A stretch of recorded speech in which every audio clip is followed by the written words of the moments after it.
پر یہ بات ارشاد فرما دی گئی، فرمایا کہ جس کا چھوٹے سے چھوٹا عمل بھی ہوگا تو اس کو آخرت کے اندر وہ دیکھ لے گا۔ تو ہمیں جتنی کوشش اس بات کی کرنی کہ زیادہ سے زیادہ اعمال کریں، اس سے زیادہ ہم نے یہ کوشش کرنی ہے کہ جو عمل بھی کریں وہ اہتمام کے ساتھ، حسن کے ساتھ، ٹھہراؤ کے ساتھ اور اخلاص کے ساتھ اس کو کریں۔ وہ کفا اور کافی ہیں بنا ہم حاسبین، حساب لینے کو۔ دنیا کے اندر ایسا ہوتا ہے کہ ہائی کورٹ کے اندر فیصلہ ہو جائے تو اس کو بعض اوقات سپریم کورٹ کے اندر چیلنج کر دیا جاتا ہے۔ آخرت کے اندر ایسا ہونے والے ہیں، آخرت کے اندر حتمی اور آخری فیصلہ اللہ نے کرنا ہے، اس کے بعد کسی اور نے فیصلہ نہیں کرنا ہے۔ دوسری بات، بعض اوقات دنیا کے اندر ایک آدمی پیپر چیک کرتا ہے، دوسرے کے پاس ری چیکنگ کے لیے چلا جاتا ہے، وہ اس کو چیک کرتا ہے اور بعض اوقات پہلے چیک کرنے والے کی غلطی نکل آتی ہے کہ اس نے تو فلاں سوال چیک کرنے سے رہ گیا، یہ تو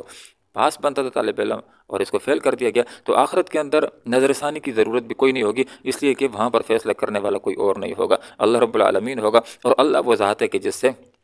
غلطی لگتی نہیں ہے۔ آخر میں ایک حدیث بیان کر کے اپنی بات کو ختم کرتا ہوں، اور وہ حدیث اس آیت کے متعلق ہے۔ ایک آدمی آیا، اما عائشہ صدیقہ رضی اللہ عنہ ارشاد فرماتی ہیں،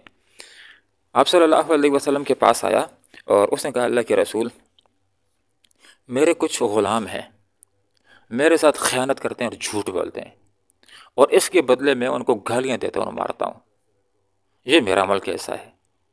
آخرت کے اندر میرا کیا حال ہوگا؟ آپ صلی اللہ علیہ وسلم نے فرمایا کہ اگر تمہاری سزا ان کے قصور سے کم ہے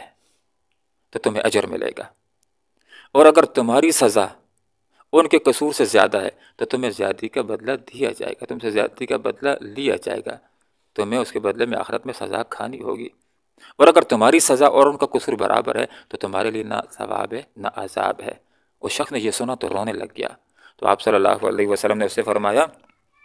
کہ کیا تو نے یہ آیت نہیں پڑھی، وَنَضَعُ الْمَوَازِينَ، ہم قائم کریں گے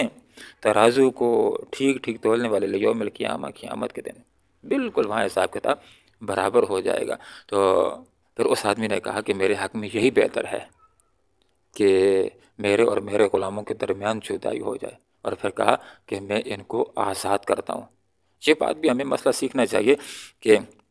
اگر کسی کی ذات کو کوئی تکلیف دے دیتا ہے تو اسلام نے اس کو حق دیا ہے برابری کا بدلہ لینے کا، لیکن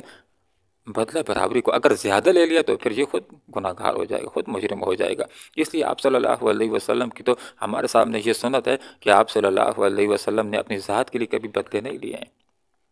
ہمیشہ آپ صلی اللہ علیہ وسلم کے ساتھ اگر کسی نے زیادتی کی ہے تو آپ صلی اللہ علیہ وسلم نے معاف کیا ہے۔ تو اسلام نے برابری کا بدلہ لینے کی اجازت دی ہے، لیکن معاف کرنا یہ زیادہ احسن قرار دیا ہے، اور معاف کرنا ہی بہتر ہوتا ہے۔ بعض اوقات انسان بدلہ لے اس میں زیادتی کر جائے تو خود ہی گناہ گار ہو جائے گا، مجرم ہو جائے گا۔ تو اللہ رب العالمین سے ہم دعا کرتے ہیں کہ اللہ رب العالمین ہمیں مظلوم بننے سے بھی بچائے، اور اللہ تعالیٰ ہمیں ظالم بننے سے بھی بچائے۔ اللہ تعالیٰ قرآن و سنت کو سیکھنے کی، سمجھنے کی اور اخلاص کے ساتھ عمل کرنے کی توفیق عطا فرمائے، آمین۔ وآخر دعوانا ان الحمد للہ رب العالمین۔